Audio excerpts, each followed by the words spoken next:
For me, the last is the winning point.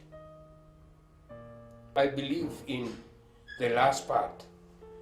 Whenever you have a decision and you carry out that decision as a resolution, you must see a fruit. And that fruit must be for the people.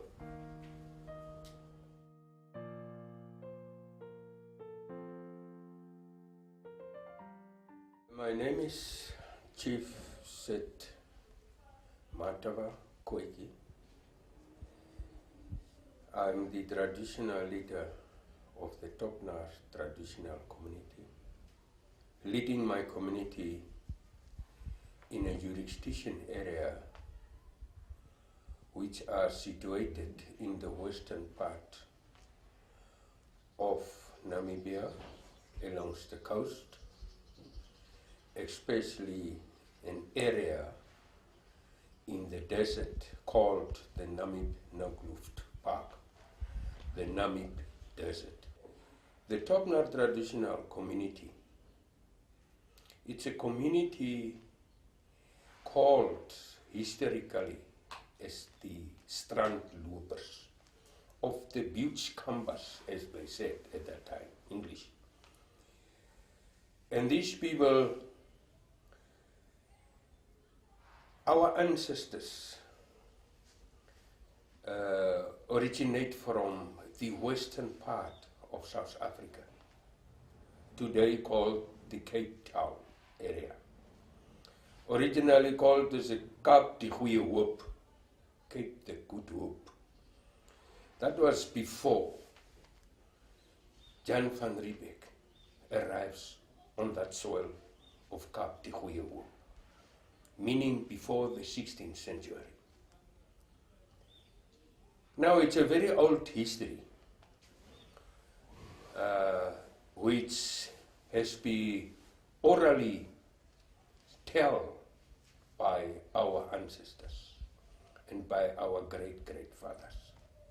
The traditional name Aonin means the people of the edge.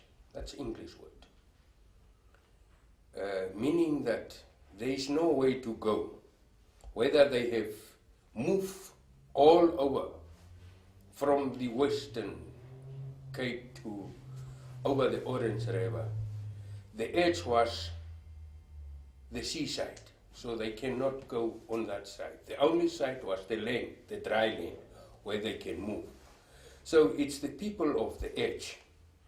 And in our natural, traditional meaning, that's cultural meaning, they were the first people, the top, the first people, which was found by the Europeans when they visited our country from all the corners of the world along the coast. So they use all these terms to put a name together for these people, which was found 14 centuries ago. So the Aonin means people on the top. We are on the top. Ao is top. And Nin means something which is related to human being. And that brings the top and the human being together, Aonin people. Topnaar, it's a name that has come with the Europeans. And that was after the 14th century.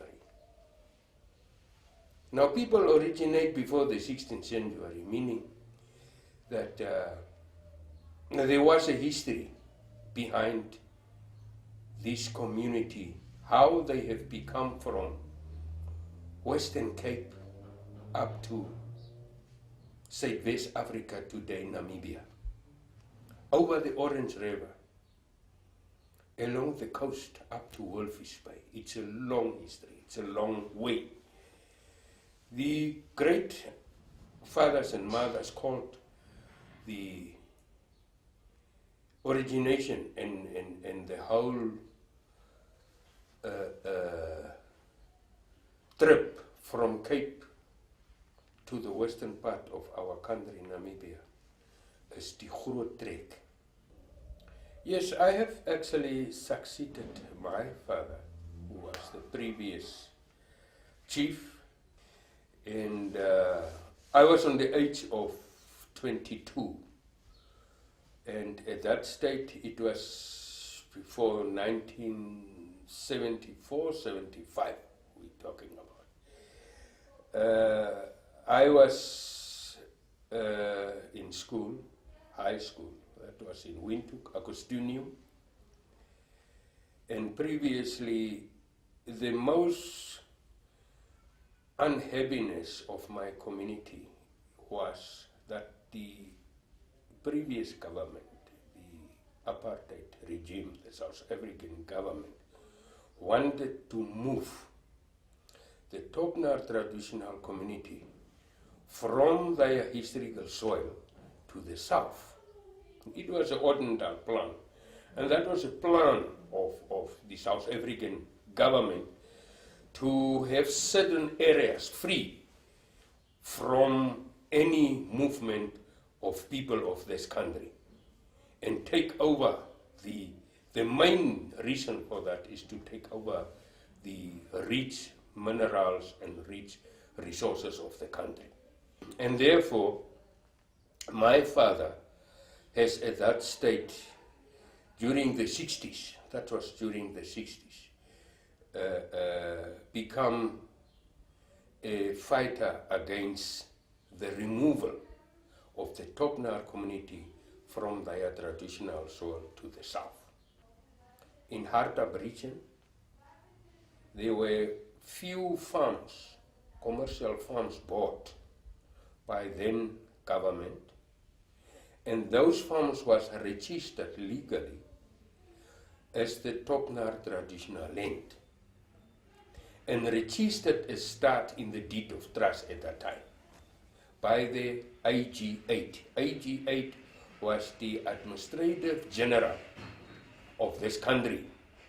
Because of the history, because of their culture, because of their braveness, the community stood with their leader and decided not to be forcefully removed from their traditional soil, even if that traditional soil has been proclaimed as a park. Because for them, it was their traditional soil. They were the founders of the area, the first people, the Topnaars of the area. So they refused totally to be removed by the South African regime. Want sida di kay kainsnas ke ne hisa indle kise o isang sarakuru. Want mati iyo khuyao ne hista bata ki kai. Ne bata ki kai ne baske aisa kere kawe. Sida ke ne cheskro pe ngat kais aroma ne isang anunga chine bang aisa rakau. When my father became old in his age, in search for a traditional leader. So I was appointed by my father, two of us, my eldest brother and myself, I was the youngest, was appointed by my father, and the community appointed three others to compete for the position of leadership. So at that stage, I think not much of the community young men were in training at high schools. It was very rare that these communities and other communities could have that chance to go to a high school like Agostinium. I was very lucky at that time as a son and go further in education, and therefore the community find my attitude, my education suitable for leadership, I think. And I was outspoken. Now, my entering into the leadership corner, my first priority was to fight against the South African regime. Even my first political party was at that time, we only know OPPO with the elders here in Walvis Bay. We have been trained behind closed doors.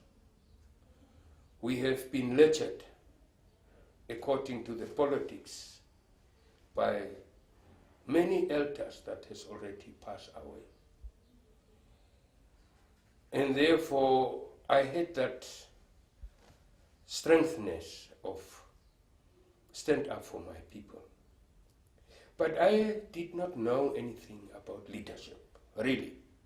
But I have become a chief after the community decided between these 5 young men to take me as their leader. And I have only become a traditional leader, recognized in 1980. And when I have become a traditional leader, the area you visited, there was absolutely nothing. The school at that time has only 3 small classrooms, a small building which was used as a kitchen for the children. There was no hostel for the kids, and only 2 big rooms for the teachers, all teachers together. Whether you are married, whether you are not married, you have to survive that way. So that school the buildings was donated by J.B. Brandt. J.B. Brandt was a late managing director of that time SWAVEC, today NAMPOWER. J.B. Brandt, the name you find J.B. Brandt, that's because of the donation of the buildings, and that was another story. That was a brave fight of my father to build a school for the Topnaar community in his jurisdiction area. Not an easy task, but he succeeded to do that. And after I took over the reins from my father in 1980, I started to move in 1982 to get the historical background on paper of the Topnaar traditional community. But whenever there was a leadership, there was no proof of any paper, historical books. Even historians were there, but you will never find people tell history and the origin of the Topnaars in public. Otherwise, they could be taken to be jailed. So it was a very difficult time for the Topnaar traditional community. And therefore, I took that responsibility. And I made my own research that has took me 3 years. I was in Cape Town, I was in Pretoria, I was in Johannesburg. I have tried to find the historical origin, the books that was right, the agreements that was signed. And you will not believe what I have found in Pretoria at that time, in 1982. I was assisted by people who was from German origin. Dr. Budak was one of them. Dr. Sandolovsky, she has got a brick. Tusken was his one university who was started just before independence of Namibia. That was a very brave lady. I work with those people to assist me. You have to find a permission from the High Commission of the South African government. So, but successfully, I managed to get all the approved legal papers to go to Pretoria. And I've gathered a lot of the historical backgrounds. In that historical backgrounds, I found an international agreement that was signed in 1884 by our late chief, then in that centuries, in 18th century, with the British government, before, to safeguard the Topnaar community because of the wars. And this is where the history starts of genocide. Now, it was a very small group which most of the people were slaves, they were killed, and the government later, the South African government of officials later found out that I am originated from the people living in Walvis Bay, because Walvis Bay was South African territory. And I was held for 3 days in South Africa, custody.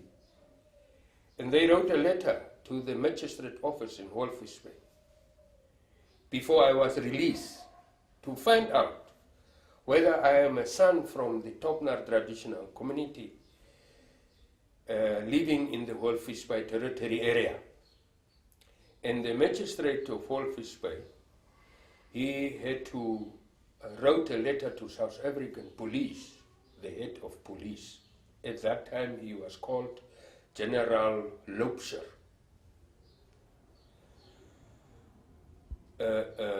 And only after the letter sent by the magistrate court of Walvis Bay, I could be released from Pretoria to come back to Namibia or Southwest Africa, whatever it was.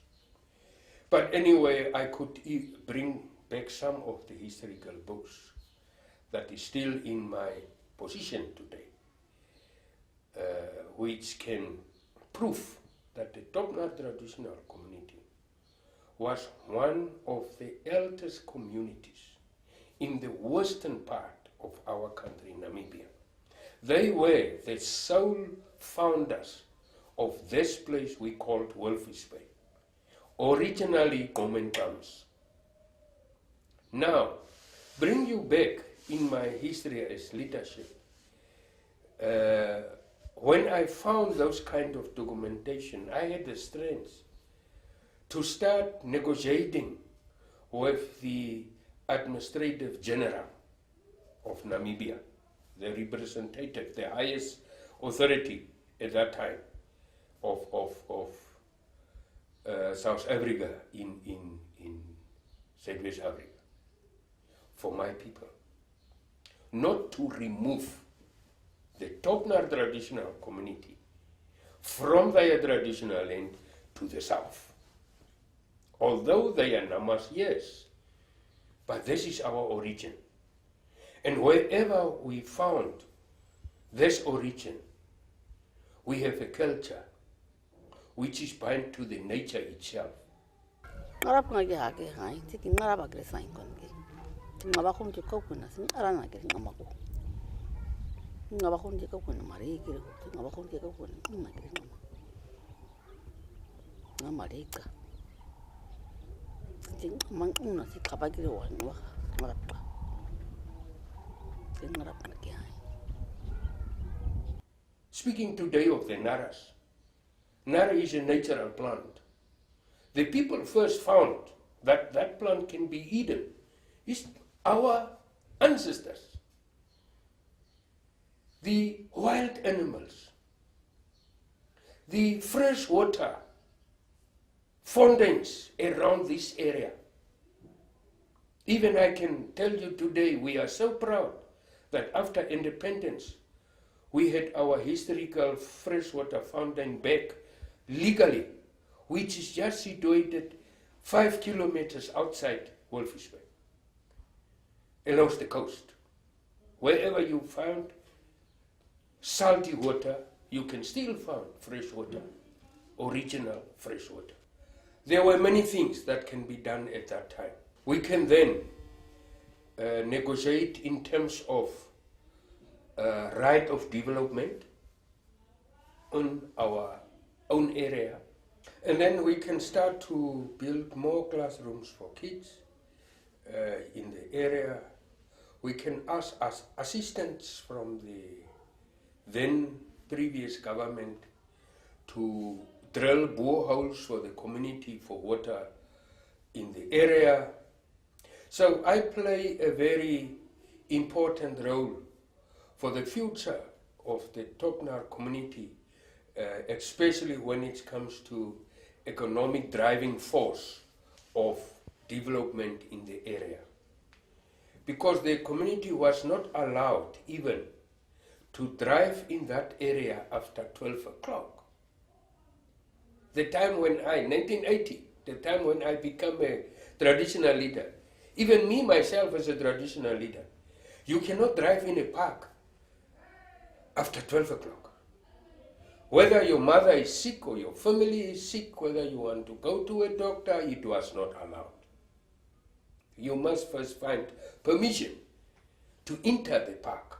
Today, many people are entering the park, visiting their families, visiting the community, like the officials for our government. It's a free country after independence, but at that time, you cannot enter that park without a permission, a written permission. So it was a very hard time for the Topnaar traditional community. And that means the people were in isolation.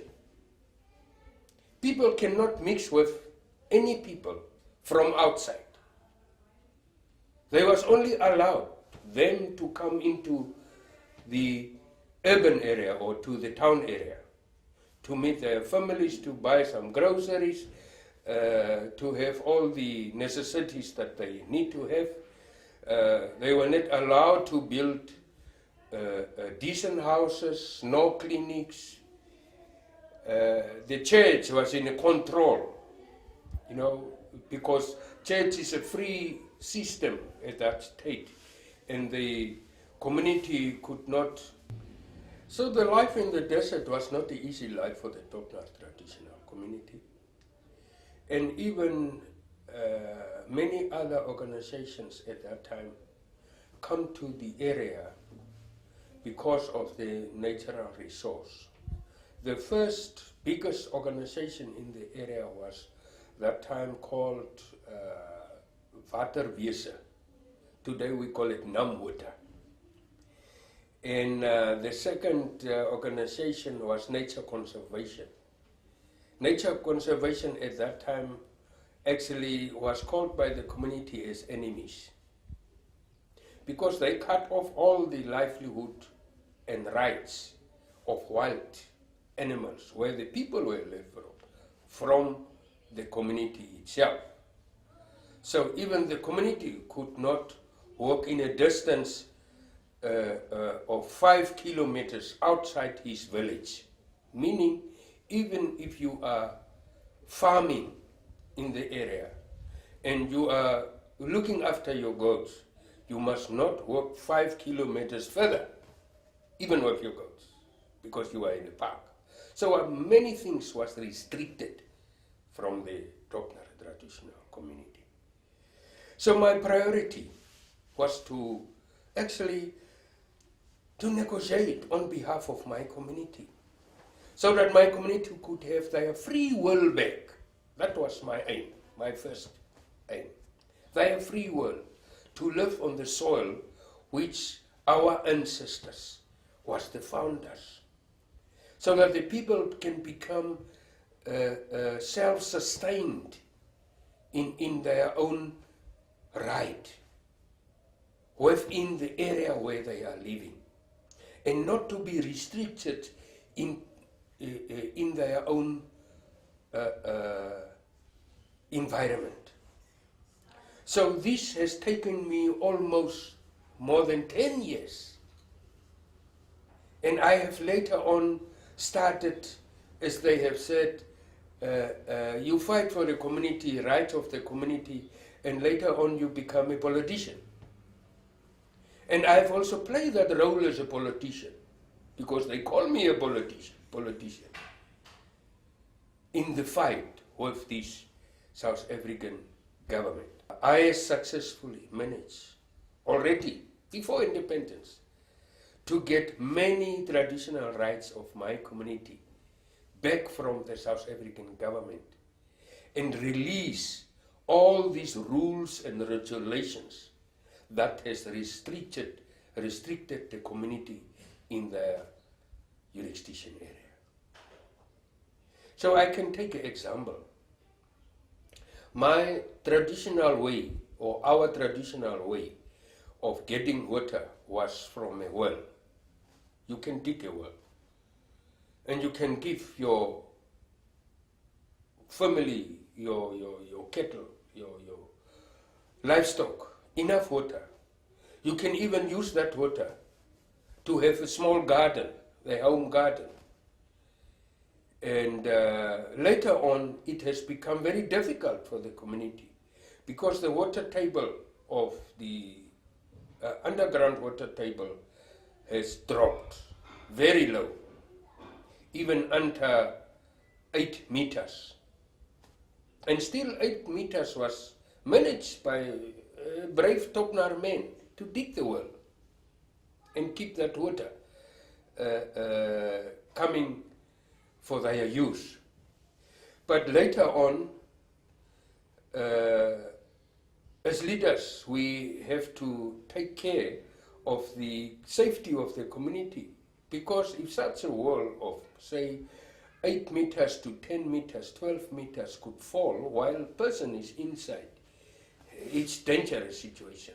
So we stopped that in certain farms where the wells were very deep.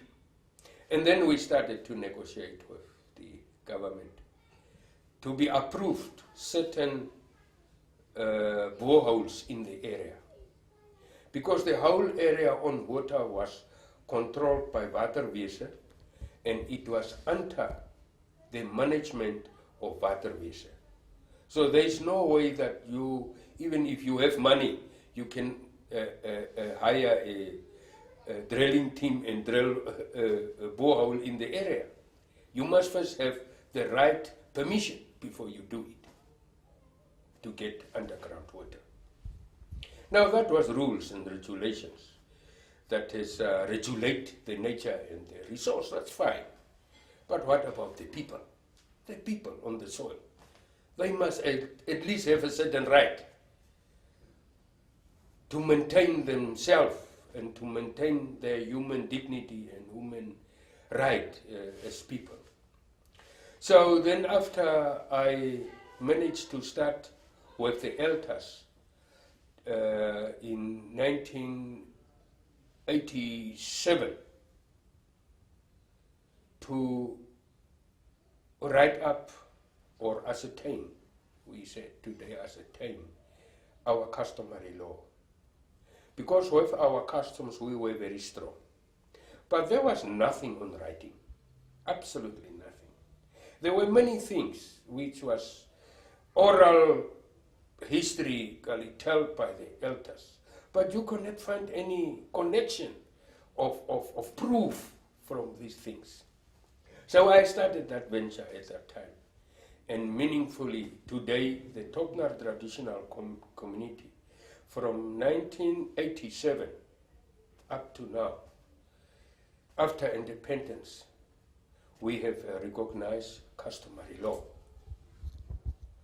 So that makes the leadership and the structures and the history of the people very strong, like any other traditional community in our country.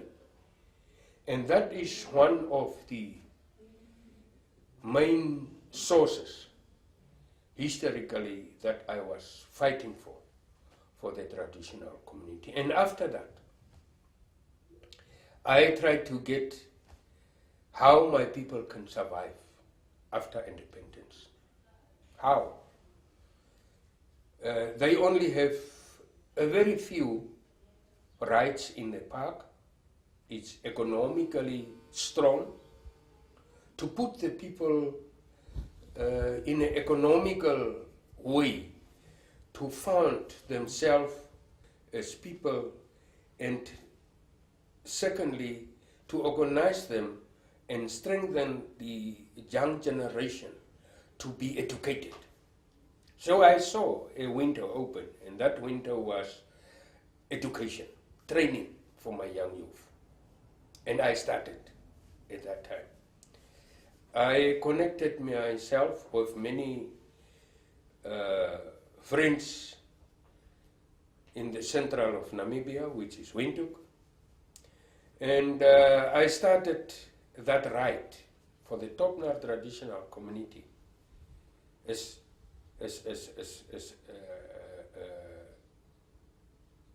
an educational program for the Topnaar community. And I connected myself, today I can easily state that our previous leader of SWAPO, late Gaob, was a very good friend of mine. He supported me as a traditional leader, not only in a political way, but as the way that I have moved after independence with our government for the Topnaar traditional community to have certain rights in the park. Because at that time I knew it was very difficult, because many other communities like the Aonin, the San, they were in the same situation like the Topnaar traditional community. So I took a strategy, I put a strategy for myself which can support me through the government channels. And I remember after the first visit to our father of the nation, His Excellency the President, Sam Nujoma, in the State House from the Topnaar traditional community, we had a very special negotiations where he related also his historical background of a young man. And he was very supported to the Topnaar traditional community. And then I started to negotiate on behalf of my community so that at least in the park is very big. It's one of the biggest parks, the Namib Park, in the history of our country. And the historical people living in such a big park, it must be very important. And it must make an impact to those outside world people to understand how are these people living inside this big park. So I bring all this information together on paper.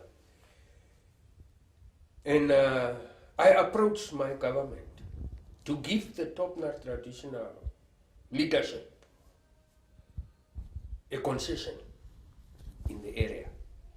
We tried every means, which was then on the policy of the government through Ministry of Environment and Tourism, but all was in vain. The only way the Topnaar traditional community could become economic driving force community was a concession right. So I did that successfully. And then the business started in the park itself through a concession tourism start.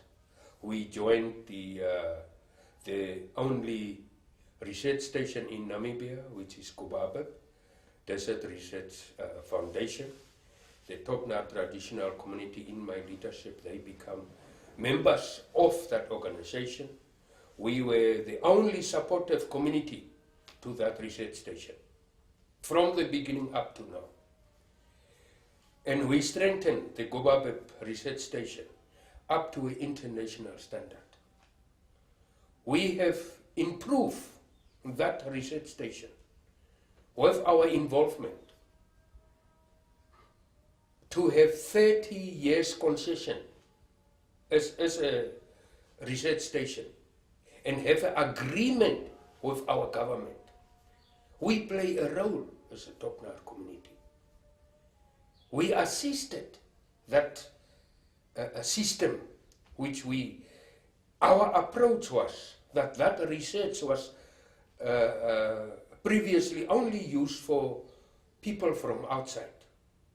And non-Namibian was enjoying that training, that professionality of research in our country. We, the Topnaar Traditional Authority and leadership, moved many reasons for our people in Namibia.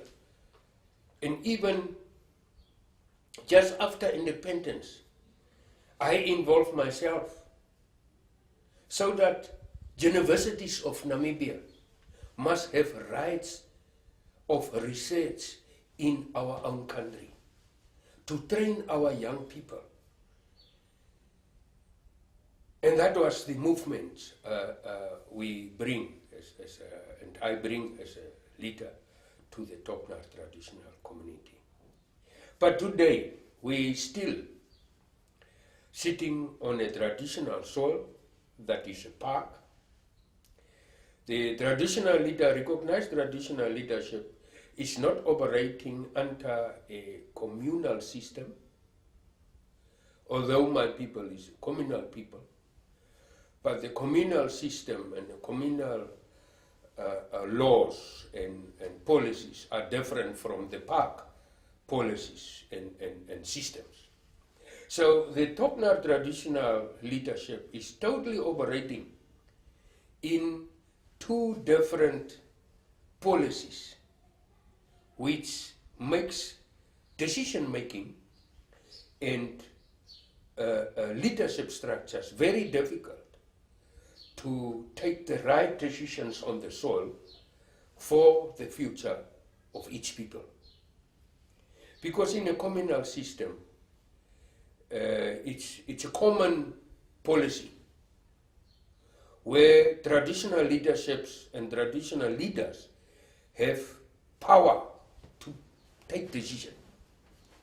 But in the park, where a policy of wild conservation and many others are playing the major role, as a traditional leader, you have only power over your people and not over the whole of the area where your people are living. So you cannot take decisions on behalf of your people on the soil.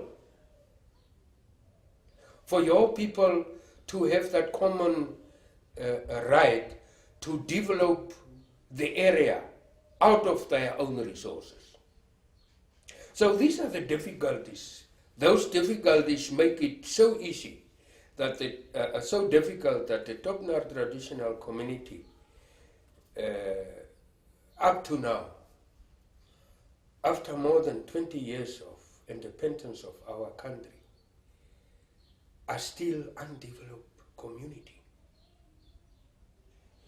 You look to a communal system. You look to our government system, the central government system, that can make the budget, and that budget can flow through your region, through your regional structures, directly for development to the communal areas, through our Ministry of Urban and Rural Development. And just take that system and bring it into the park and see whether it will work practically. No. So these systems can only work from the top to the people. But that people are not living and hanging on the earth. Those people are on the land. They must use the land for development. Now these systems are not cooperating each other for the development of the people. Let me give you one example. The Nara. Historically, rightly, yes. Customary, yes. Nara was founded by our ancestors. Nara is a culture of people, which is today Topnaar traditional community. And coming to the other side, legal side, who has the sole legal right to that plant, the plant itself? It's Ministry of Forestry. Who has the right to the overall environment? It's Ministry of Environment Tourism. Yes. But who are the users of that resource? It is the Topnaar traditional community. Now you have three different parts to play a role to cooperate and to unify the development of a people. Now my problem is this. Between these three big houses, to start negotiate, just to start a development, to sell the Nara, to do whatever you want to do with the Nara, you must go via those three houses. And it takes you another 5 years because of the system. When we have started to build a Nara warehouse, it took the Topnaar Traditional Authority first 3 years to convince the government to put money. 3 years. And all the visits and all that has been put in was a lot of money in 3 years. And after 3 years, even for the development of to start build that building, we must come to environmental impact assessment and many assessments. Those are requirements. And those requirements will cost you over millions. And after that, you are not even started with the community development. And just to make environmental impact assessment, you need consultants. People with high professional knowledge to make that research before you have been given the right to build a warehouse like that. Now, taking all these 4 years now, previous 3 years and the 1 year of impact assessment and other requirements, it takes you 4 years. Roughly, maybe, we can talk about 2.5 million in 4 years. And still, there was no sign of a building on the ground. So we move through our regional channels, through our governor, to convince our ministry, urban and rural development, to connect us into his budget for building like that one. So I just want to explain how difficult is it to understand when people come and say, why is the community not developed? So when you go back to a community, and coming from wherever you are coming, see a very proud historical community living in a harsh condition, your first thing is you are worried. But you must also find out what happened not only to blame the people, not only to blame the leadership of the structure of the government, because there are many things, and every one of these things are taking time. There is no overnight story in Namibia. So this is the way how the Topnaar traditional community today has developed. Today you can see a full school. Today you can see a building of Ministry of Agriculture. Today you can see a small clinic to a health center, a big health center. I can assure you that kind of health center, you will not find it even in other communal areas. And that is what I have decided as a leader. When I started to negotiate with my government through Ministry of Health, Dr. Kamwe, I started the first time he becomes a minister. I was maybe the first traditional leader, maybe, enter his office with that building. And how many years was Dr. Kamwe leader? And it's only start now.